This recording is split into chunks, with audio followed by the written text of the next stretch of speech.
तो आज की वीडियो में हम देखेंगे कुछ इंपॉर्टेंट फार्मूले जो यूज़ में आते हैं, जिनसे सवाल बनते हैं और फार्मूला यूज़ करके आप कैलकुलेशन मतलब आपका जो क्वेश्चन आता है, मैथमेटिकल कैलकुलेशन के क्वेश्चंस आते हैं, आप उनको सॉल्व कर सकते हो। तो इसमें पहला जो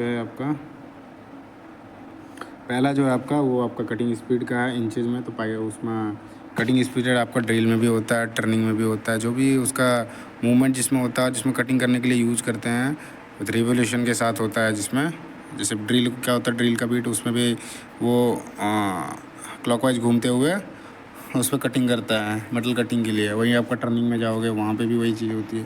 तो बेसिकली कटिंग और टर्निंग के लिए ज़्यादातर या मशीनिंग पे क्या होता है, वो साइड पे कहीं ऐसे जहाँ पे आपका सिलेंड्रिकल चीज़ें बनती हैं ना, उसमें ये चीज़ें ज़्यादातर इस्तेमाल होती है और सिलेंडर के लिए। और दूसरे जगह भी कर सकते हो जिसका डायमीटर होता है, सिलेंड्रिकल चीज़ होगी उसकी डेप्थ होगा, उसमें कितनी है आरपीएम होगी, वैसे करके तभी जाके आपका निकलता है। तो इसमें हम एक एक करके फार्मूला देखेंगे। ये कटिंग स्पीड का एक फार्मूला आता है जो आपका पाई डी एन अपॉन 12, ये आपका जो होता है इंच वैल्यू में, मतलब ब्रिटिश में होता है। सो इससे तो क्वेश्चन ब्रिटिश से ज़्यादातर नहीं आते हैं। आपके जो क्वेश्चन आते हैं, आपके क्वेश्चन आपका मैट्रिक से ज़्यादा पूछा जाता है। सो यहाँ पे जैसे देखते हैं तो आपका मैट्रिक में जो है, कलर थोड़ा चेंज कर लेता हूँ, ये सही है। सो जो हमारा मैट्रिक में होता है एमएम में आपका, उसमें आपका पाई डी एन अपन 1000 होता है। ये कटिंग स्पीड इक्वल्स टू होता है पाई डी एन अपन 1000। इसमें हम देखेंगे ये आपका कटिंग स्पीड हो गया, ये पाई की वैल्यू हो गई। जहाँ पे स्पेरिकल सरफेस या स्पेरिकल चीज़ें रहती है, सर्कुलर चीज़ जहाँ पे भी रहेगी वो पाई होगा ही होगा, है ना। तो वो क्या होता है, ये सिलेंड्रिकल चीज़ होती है, सिलेंड्रिकल होता है। ड्रिल बीट हो गया, टर्निंग, है ना। टर्निंग में जैसे लगाओगे तो जो जॉब बनेगी वो उसका भी जो बनेगी वो अभी आपका सिलेंड्रिकल जॉब्स होती है। फिर डी हो गया आपका डायमीटर। अब जैसे ड्रिल बीट का हो गया तो उस पर आपका डायमीटर उसका हो जाएगा। फिर टर्निंग में हो जाएगा, उसमें आप इस्तेमाल करते हो, उसके लिए भी टूल जो होता है उस पर भी ड्रिलिंग करते हैं, चैम्परिंग करते हैं, ड्रिलिंग होता है, बोरिंग होता है। सो ज़्यादातर ये ड्रिलिंग में ही इस्तेमाल किया जाता है। ड्रिलिंग को एन आपका जो है ये आरपीएम हो जाएगा, रिवोल्यूशन पर मिनट, और उसको 1000 से डिवाइड करते हैं। अगले देखते हैं, अगला जो फार्मूला बनता है वो टाइम का बनता है। सो ये पाई डी एन का निकाल लिया, फिर उसके बाद टाइम का है। सो इसमें टाइम का एक अलग से फार्मूला आया जाता है। तो टाइम का फार्मूला जो होता है डेप्थ ऑफ होल, मतलब टोटल जो डेप्थ है, गहराई है होल की, और इस पर कितना फीड दिया जा रहा है। इधर से जैसे आप फीड देखो ना, फीड होता है क्या, एमएम पर रिवोल्यूशन होता है। मतलब एक राउंड में जितना अंदर वो जाएगा वो उसका फीड होता है। सो फीड इंटू आरपीएम हो गया, वो जो घूम रहा है उसकी स्पीड क्या है 1 मिनट के अंदर में। सो टाइम का फॉर्मूला होता है depth of hole by feed into RPM. आपको रीमर साइज निकालना है। रीमर साइज निकालने के लिए फॉर्मूला होता है जो रीमर का ड्रिल साइज निकालना है। रीमर ड्रिल साइज निकालना है तो उसके लिए क्या होता है, जैसे आपका रीमर साइज हो गया। सो ये आपका रीमर साइज मान लो आपका 12 है। तो रीमर ड्रिल साइज निकालने के लिए फिर इसमें माइनस करोगे, इसका एलोवेंस दिया रहेगा अपर साइड का और लोअर साइड का। मतलब ये अंडर साइज हो गया, एक ओवर साइज हो गया, तो उसको माइनस करना है। सो इसमें देखोगे जो रीमर ड्रिल साइज जो होता है, ये रीमर का जो साइज़ दिया है उसको माइनस करना है अंडर साइज और ओवर साइज से, दोनों को ऐड करके। सो आपका फार्मूला हो जाएगा रीमर ड्रिल साइज का। आगे आप ब्रिटिश स्टैंडर्ड थ्रेड में देखते हैं तो इसमें जो टैप ड्रिल साइज होते हैं उसको अलग अलग तरीके से निकालते हैं, उसके बारे में देखते हैं। तो ब्रिटिश स्टैंडर्ड में क्या होता है, उसमें आपका 2 तरह के फार्मूले यूज़ किए जाते हैं टैप ड्रिल साइज निकालने के लिए। तो जनरली हमारा ब्रिटिश का ज़्यादातर यूज़ नहीं होता है, लेकिन फिर भी एक फार्मूला है तो उसको हम देख लेते हैं। तो टैप ड्रिल साइज जो होता है, टैप ड्रिल साइज का वो फार्मूला जो होता है ब्रिटिश में, टैप साइज माइनस 2D एक हो गया। अब इसमें डेप्थ जो होगा 0.6421 ऐसा होता है, 6421 होता है। तो मैंने 0.64 लिखा है। ये एक फार्मूला हो जाएगा टैप साइज़ का, टैप ड्रिल साइज़ के लिए जो ब्रिटिश में है, टैप साइज माइनस 2D। और दूसरा जो फार्मूला है टैप ड्रिल साइज़ का, टैप साइज इंटू 7/8 माइनस 1/32। आप जो इसको कैलकुलेट करोगे, और सो इसमें क्या होता है, डेप्थ का जो यूज़ होगा, जैसे इसमें डी लिखा है, डेप्थ जो यूज़ होगा 0.64 का उसको लेना है। वहीं आपका इंडियन स्टैंडर्ड में आओगे, इंडियन स्टैंडर्ड में 3 फार्मूले बनते हैं। सो पहला फार्मूला जो है टैप ड्रिल साइज का, टैप साइज माइनस 2D, जो इंच में भी है, इंच में भी सेम है, लेकिन इसमें क्या होगा, डेप्थ चेंज हो जाएगा। डेप्थ उसमें क्या 0.64 था, इसमें आपका डेप्थ जो है 0.61 इंटू पिच हो जाएगा। तो पिच आपका जो रहेगा थ्रेड का वो आपका इस्तेमाल होगा। M10 के लिए देखते हैं, तो M10 के लिए होता है मतलब 10 mm तक के लिए जो ड्रिल के डायमीटर होंगे, जिस पे 10 mm तक का होता है उस पर जो टैपिंग करना है उसके लिए जो फार्मूला होगा, टैप साइज़ को मल्टीप्लाई करेंगे 0.8 से। सही, इसका हो गया M10 के लिए मतलब टैप साइज़ मल्टीप्लाई 0.8। सो टैप साइज़ यदि आपका 10 दिया है तो मल्टीप्लाई करोगे 0.8 से। सो कितना आ गया 10 × 80 मतलब 0.8। सो 10 से माइनस कर दो फिर इसको, ये आ जाएगा आपका। M10 जो है उससे अधिक के लिए क्या है, ये आपका M10 से अधिक के लिए आपका टैप साइज में माइनस करेंगे 1.1 इंटू पिच को। अब किसी भी शाफ्ट पर क्या है, थ्रेड काटने के लिए ब्लैंक साइज यदि निकालना है, ब्लैंक साइज का एक फार्मूला होता है। तो आपका ब्लैंक साइज जो होता है इसको आप D माइनस पी इंटू 0.1 या फिर D माइनस P/10 भी कर सकते हो। ये आपका फार्मूला होता है ब्लैंक साइज का।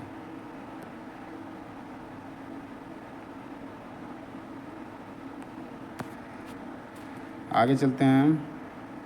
तो यहाँ पे ग्राइंडिंग व्हील का निकालना है सरफेस स्पीड 4 मिनट का क्या है, सरफेस स्पीड ग्राइंडिंग व्हील का जो निकाला जाता है ये भी सेम चीज़ है, कटिंग स्पीड का आता है, इसका भी फार्मूला सेम है।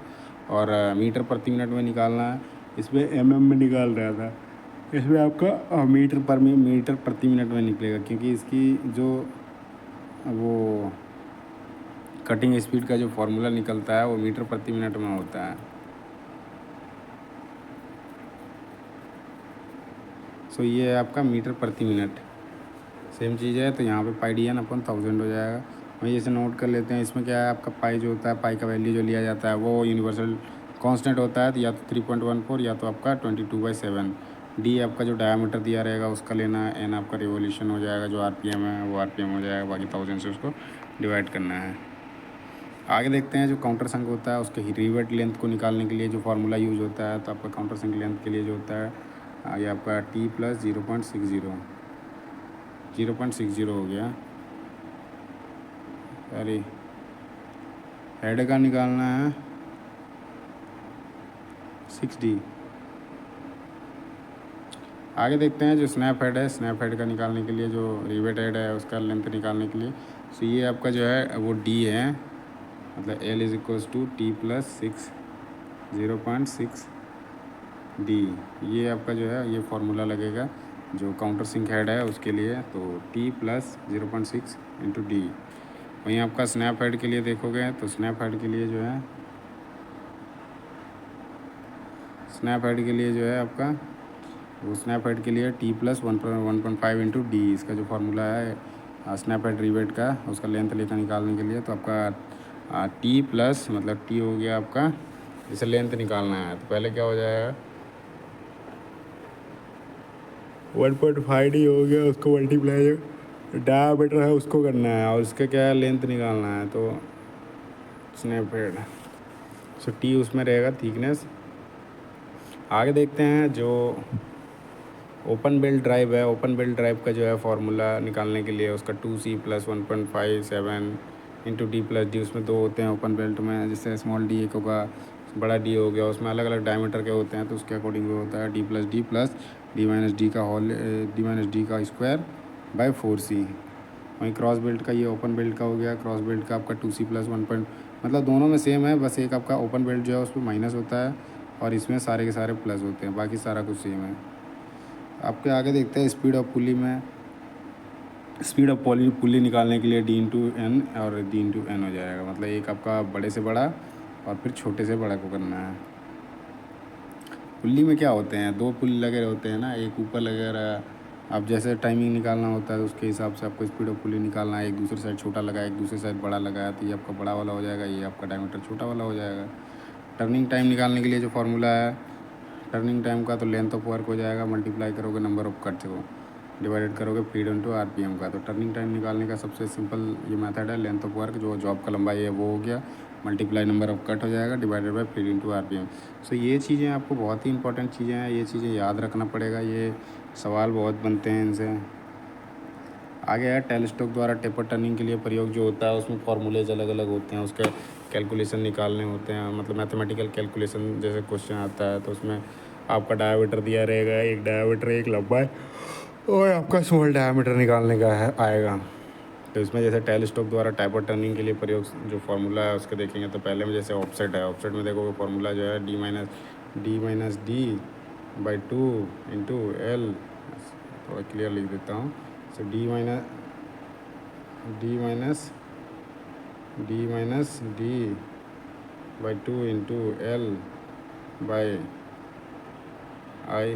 ये आपका फार्मूला हो गया। सी ऑफसेट का हो गया। दूसरा एक ऑफसेट का है T/L/2 हो जाता है। एक ऑफसेट आता है L/R/2 होता है। सो ऑफसेट के 3 फार्मूले होते हैं जो टेपर टर्निंग करने के लिए होते हैं। तो तीनों फार्मूले से सवाल बनते हैं। वैल्यू जिसमें देखो दो डायमीटर दिए हैं, एक लेंथ दिया है ना। तो इसी तरह से इसमें मिलेंगे आपको। एक आपका थ्रेड का जैसे हो गया, फिर लेंथ हो गया, ऐसा करके दिया रहेगा। तो जब क्वेश्चन बनते हैं, वैसे क्वेश्चन यदि आते हैं, मैं आगे सॉल्व कराऊंगा एक एक क्वेश्चन जो है। आगे चलते हैं। जो सूत्र के लिए की का बना है ना, तो स्क्रू जो होता है, स्क्रू के लिए जो की बनाया जाता है उसका क्या है, उसके बारे देखते हैं। तो उसमें मतलब काउंटिंग करी जाती है, मतलब जो लीड होता है, लीड की जो गणना करी जाती है, उसका लीड का गणना कैसे करा जाता है, ये गणना है। सो स्क्रू के लीड की जो गणना होती है, pitch into number of start. उसका जितना पिच रहेगा, फिर उसके बाद नंबर ऑफ स्टार जितने रहेंगे, तो उससे आपको काउंटिंग कर सकते हो स्क्रू का जो लीड है उसको। फिर मॉड्यूल का जो फार्मूला होता है, मॉड्यूल में जैसे पिच डायमीटर ऑफ गियर हो गया, पिच जो मतलब गियर का जो होता है पिच डायमीटर, और उसको नंबर ऑफ जो टीथ होता है उसको डिवाइड करते हैं, तो आपका मॉड्यूल आसानी से निकाला जा सकता है। उसके बाद देखते हैं रूट है। सो रूट निकालने के लिए है गियर का अडेंडम और डिडेंडम को दोनों को ऐड करेंगे, तभी जाके आपका रूट निकलेगा। अगला जो है आपका चीजल के कटिंग एज हो गए हैं। चीजल के कटिंग एज देखेंगे। डिफरेंट मटेरियल के लिए डिफरेंट होता है। जैसे आप देखोगे फ्लैट चीजल हो गया, फ्लैट चीजल के लिए स्टील में आएंगे 70 हो जाएगा, कास्ट आयरन के लिए 60 हो जाएगा, कॉपर ब्रास के लिए आपका 45, और जिंक एल्यूमिनियम के लिए 35। ये आप समटाइम 30 भी मिलता है ना, फ्लैट चीजल। तो क्वेश्चन जो बनते हैं फ्लैट चीजल के ही ज़्यादातर बनते हैं, बाकी क्रॉस डायमंड के ये लगभग सेम ही होते हैं। तो इस केस में आपका फ्लैट चीजल से नॉर्मल पूछा जाता है, तो आपका ये चीजल का स्पेसिफाइड नहीं आता है, वो आपका स्पेसिफाइड आता है स्टील के लिए कितना होता है। तो हाई स्पीड स्टील हो गया, उसके लिए आपका 70 हो गया। समटाइम आपको हाई कार्बन स्टील का भी मिलेगा, तो वो आपका 65 होता है। कास्ट आयरन जो होता है उसका आपका 60 होता है। और इस पर एक माइल्ड स्टील छूट जा रहा है। माइल्ड स्टील आपका जो है 55 डिग्री का उसका एंगल होता है। और आपका कॉपर ब्रास जो होता है वो आपका 50-45 ऐसे करके आता है। कॉपर का 50, ब्रास का 45, और एलुमिनियम जो होता है, एलुमिनियम का 30 होता है। तो ये 35 है। आगे देखते हैं कार्य के अनुसार जो होता है ब्लेड का चयन का। आप जैसे काम करते हो उसके हिसाब से हम ब्लेड का चयन करते हैं। तो इसमें हम देखते हैं 4 जैसे इसमें दिए हैं। तो आपका काटे जाने वाले धातु जैसे मुलायम धातु हो गया, तांबा, पीतल, उसके लिए होता है ग्रेड जो होता है वो कोर्स ग्रेड का होता है। ग्रेड में क्या होते हैं, चाहे 4 तरह के होते हैं। कोर्स होता है, मीडियम होता है, फाइन होता है, वेरी फाइन होता है। तो जो सॉफ्ट मटेरियल होते हैं उसके लिए कोर्स का वो यूज़ किया जाता है।